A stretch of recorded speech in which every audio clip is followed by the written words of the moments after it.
watching The Spirit Journey, where we talk about entrepreneurship, spirituality, and personal growth. Today, we're going to be talking about the book by Peter Thiel. It's called 0 to 1, and it's about startups and venture-backed companies. If you want to see more content like this video, consider subscribing to the channel. And if you enjoyed the video, definitely consider smashing the like button for the YouTube algorithm. So what were my general thoughts after listening to 0 to 1? I listened to it on Audible. It was kind of a little bit stereotypical, like tech bro-y, a little bit like venture capital-y, like kind of like drinking the Kool-Aid of that whole culture versus like the average business book. But I actually found it to be a really insightful read. And I found that, in every chapter there were things where I was like, you know what, that's good advice, or that's a really good point. Reading 0 to 1 also inspired me to seek out bigger and more impactful opportunities and not to play small in my work. The first thing that I learned from 0 to 1 is to not copy. So the Mark Zuckerberg of the future won't create a social media app, and the Steve Jobs of the future won't create an iPhone. So if you look up to people like that and you're creating things that are similar to them and you're copying them, know that you're really missing the mark. Because to be truly influential, you have to offer something significantly better, different, or altogether paradigm shifting to the market. Another thing I learned from the book was that if you're competing vigorously with someone, maybe you want to merge with them, which I thought was pretty crazy. So the story is that Elon Musk was working on X.com and Peter Thiel and his team were working on PayPal, and they were competing like a couple blocks away from each other, launching feature after feature, neck and neck with each other in a really intense and serious way. And at some point, the two CEOs met at a coffee shop and were like, maybe we should just work together. And I found that to be humbling and just a lesson that business interests should be considered before ego. And to me, I'm like, wow, your competitor who you hated for years, working against them and working to outwork them and, crush them. And then suddenly you guys were like, you know what? I respect this person, let's work together. And then PayPal came out of that collaboration and out of that alignment. So I thought that was an interesting lesson that I learned. Another lesson that I learned from the book was not to get caught up in groupthink.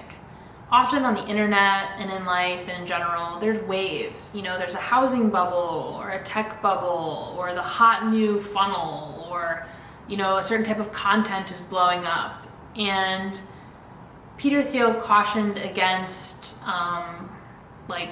getting caught up in groupthink and in these waves of interest. And he said that you should really pursue your mission and do the things that you're good at and not chase the trends or follow the crowd. He also talked about competition, and he talked about how we shouldn't be overly concerned with our competition. While we should be aware of what our competition is doing and offer something that is, equal, supreme, and better to the competition, we shouldn't be overly focused on the competition. If you're true to your mission and you work on your mission every single day and you service your customers, better and better every single day, improving your product and services every single day, that will get you to a valuable business eventually, provided that you're growing and focusing on your backyard.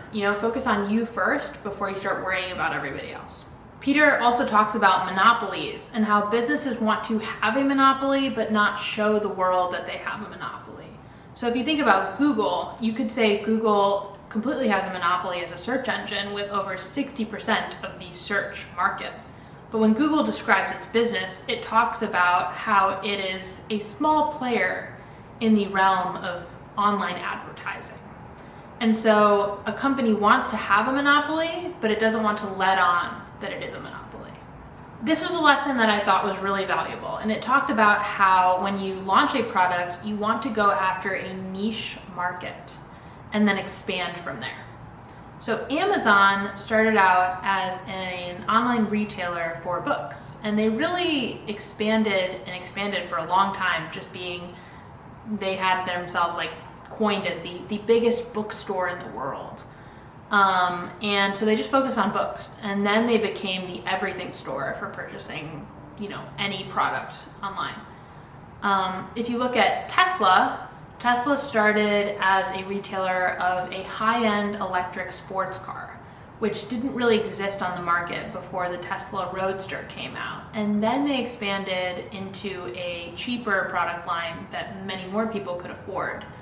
But they started out in a niche market and really honed in and nailed it and made a profit on that product, and then expanded into other product offerings. Also, if you look at Facebook, they also started in a niche market.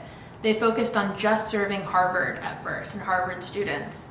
And then they expanded to other colleges, and then they expanded to the world. So when you start out promoting a product, hone in on who you're going to serve and make it very targeted and niche, and then you can tailor your product to serve that group of people and then expand from there. Peter also talks about how you are not a lottery ticket. So the best people don't think that their life is left up to chance. The best people work relentlessly on themselves, their skills and abilities, and their leadership potential. And thinking that things are left up to chance or that you're going to get lucky, most successful people don't think like that. So know that you have maybe not complete control. There's issues with health or well-being that are outside of our control. But in a lot of ways, there are a lot of things you can control. So focus on the things you can control and continue to improve yourself.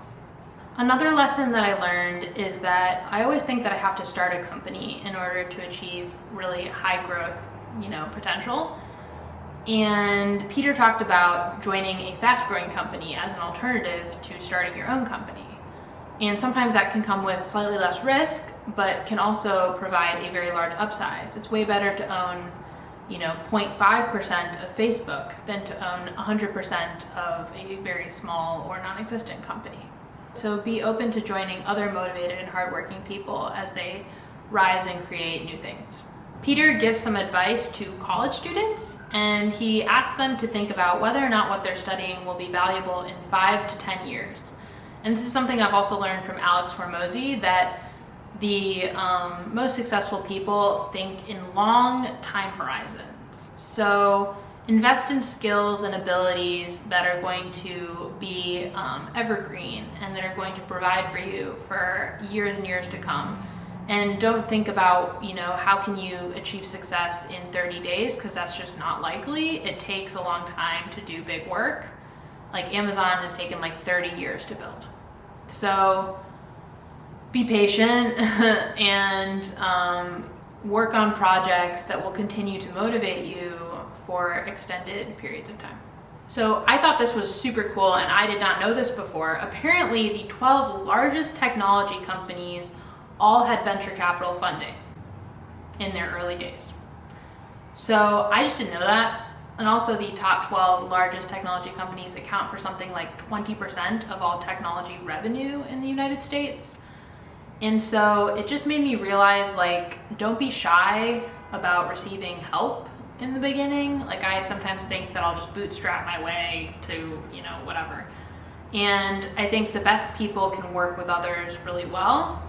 And that's not to say that the future companies in tech won't be bootstrapped, because I think that there are more ways to make money now without venture funding than there were even 20 years ago. But it's just something to know that the biggest technology companies all had venture capital funding. I thought this was cool because this is something I thought a lot about if I was ever going to start a company. Peter talks about aligning employee contribution with the company's growth. So even if you just hire someone whose job is replaceable or something like that, give them some equity in the company, because they'll work harder and they'll innovate more, and they'll think about how to grow the bottom line of the company if their economic incentive is to do so.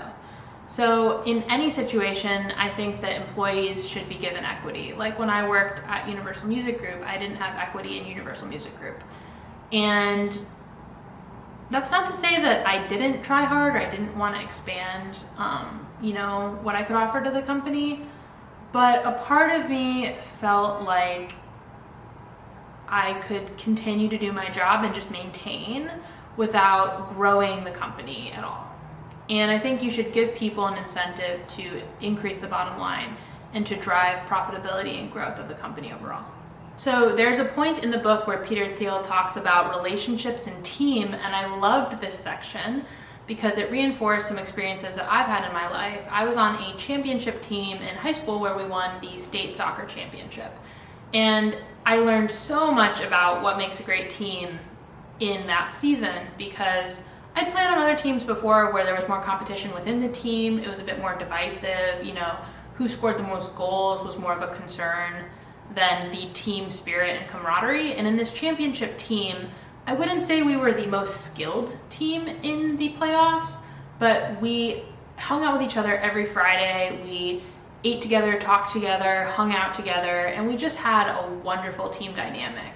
And we were able to pull through during the hard moments to score goals and defend and play together as a team and win together and bring out the best performance in everyone on the team.